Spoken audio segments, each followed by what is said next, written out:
Hello friends, welcome back to my YouTube channel. आज हम इस लेक्चर में लीवर सिरोसिस के बारे में जानेंगे। सबसे पहले हम इसकी डेफिनेशन से स्टार्ट करते हैं। तो लीवर सेल्स का डीजनरेशन तथा डिस्ट्रैक्शन होने के बाद स्कार का डेवलप होना ही लीवर सिरोसिस कहलाता है। स्कार स्कार का मतलब होता है कि किसी बोंड बोंड यानी कि घाव घाव के ठीक होने के बाद स्किन पर रेशेनुमा टिश्यू की संरचना आ जाती है, उसे हम स्कार के नाम से जान जाते हैं।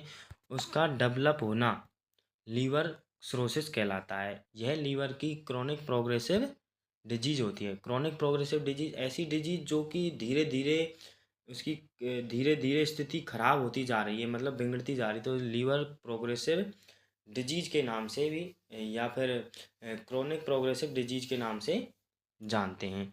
अब सेकंड हम इसके टाइप्स के बारे में बात करेंगे। तो ये चार टाइप्स के होते हैं। Alcoholic alcoholic cirrhosis, biliary cirrhosis, hepatic cirrhosis और cardiac cirrhosis.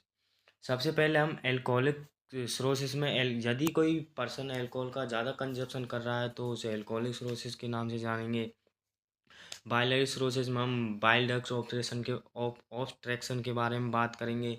Post hepatic cirrhosis में हम वायरल इन्फेक्शन या वायरल हेपेटाइटिस के बारे में बात करेंगे। और कार्डियक सिरोसिस में हम हार्ट एब्नॉर्मलिटी के बारे में बात करेंगे।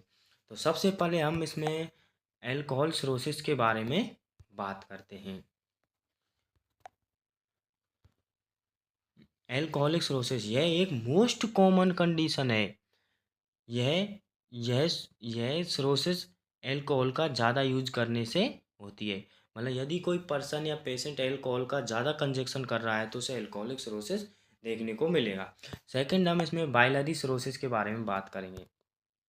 बाइलरी डक्ट का ऑब्स्ट्रक्शन होने के कारण उत्पन्न सिरोसिस बाइलरी सिरोसिस कहलाता है। बाइलरी डक्ट का ऑब्स्ट्रक्शन यानी कि जो हमारी पित्त की नली होती है उसमें अवरोधक उत्पन्न होना बाइलरी डक्ट ऑब्स्ट्रक्शन कहलाता है। यही सिरोसिस बाइलरी सिरोसिस के नाम से जाना जाता है। नेक्स्ट हम इसमें पोस्ट हेपेटिक सिरोसिस के बारे में जानेंगे। वायरल हेपेटाइटिस के कारण या वायरल इन्फेक्शन के कारण उत्पन्न क्राइसिस पोस्ट सॉरी क्रोसिस crisis sorry cirrhosis cirrhosis post hepatic cirrhosis कहलाता है। जो कि वायरल इन्फेक्शन के कारण उत्पन्न सिरोसिस पोस्ट हेपेटिक सिरोसिस के नाम से जाना जाता है। इसे हम नेक्रोटिक सिरोसिस के नाम से भी जानते हैं। नेक्स्ट हम इसमें बात करेंगे कार्डियक सिरोसिस। यह हमें जो कार्डियक सिरोसिस है ये हमें बहुत कम देखने को मिलता है। इसमें जो कि हार्ट एबनॉर्मलिटी होती है वो हमें शो होने लग जाती हैं। जैसे हार्ट एबनॉर्मलिटी में राइट साइड कार्डियक फेलोर का होना और कार्डियक फेलोर के होने के कारण लीवर कंजक्शन हो जाता है और लीवर कंजक्शन होने के कारण लीवर की सेल डैमेज होने लगती है। इसे ही हम कार्डियक सिरोसिस के नाम से जानते हैं। नेक्स्ट हम इसके कॉजेज के बारे में बात करेंगे। तो सबसे पहले हम देखेंगे एल्कोहल क्रोनिक एल्कोहलिक इंटेक, मतलब अल्कोहल का ज़्यादा कंजक्शन करना। और सेकंड है liver infection viral infection.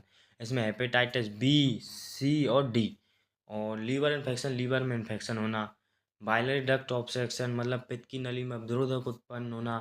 Right side heart failure मतलब कि हार्ट का राइट साइड का काम करना बंद कर देना या फेल्योर हो जाना। मेल न्यूट्रेंट होना और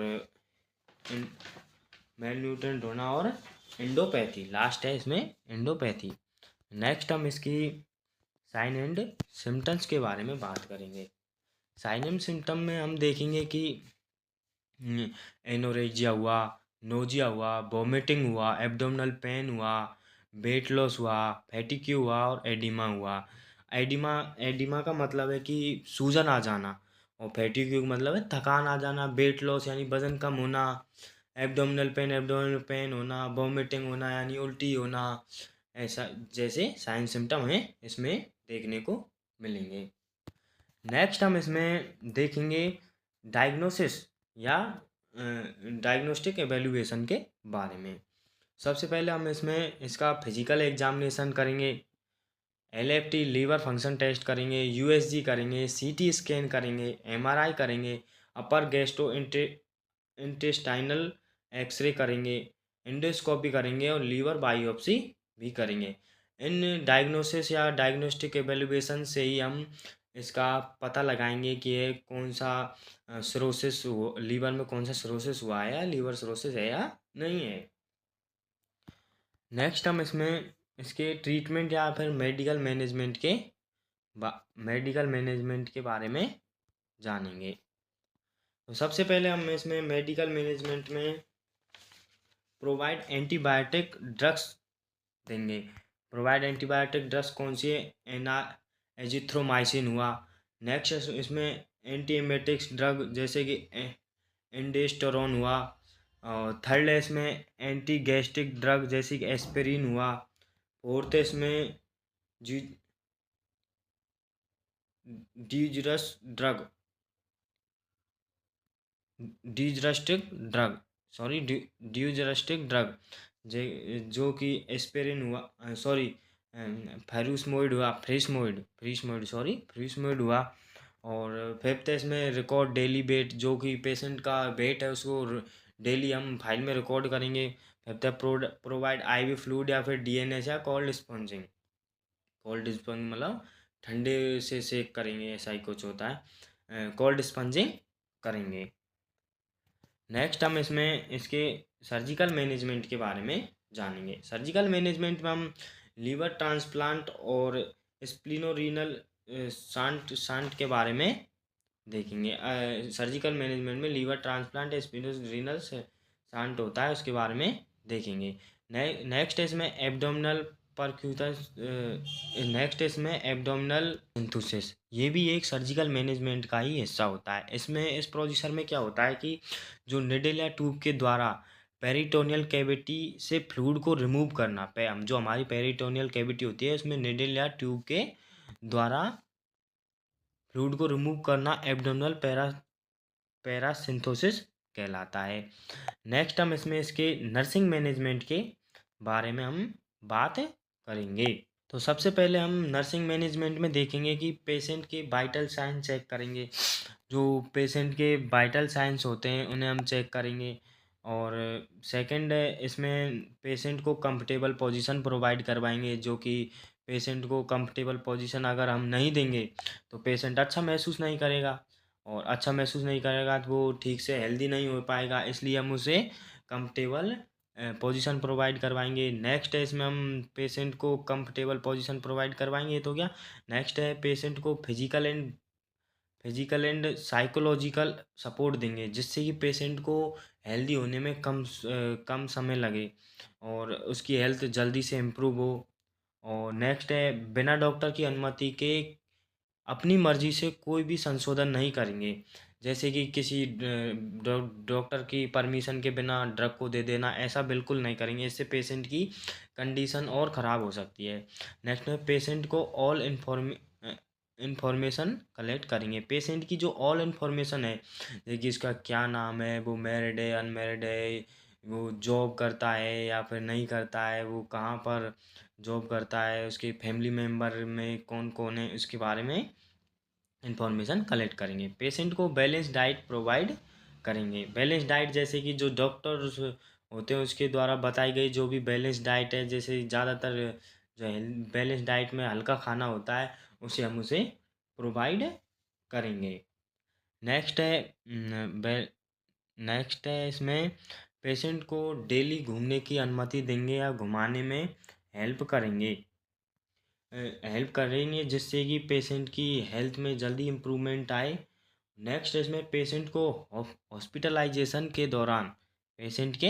हॉस्पिटलाइजेशन के दौरान प्रॉपर इनटेक आउटपुट का मेंटेन करेंगे प्रॉपर इनटेक आउटपुट को मेंटेन करेंगे।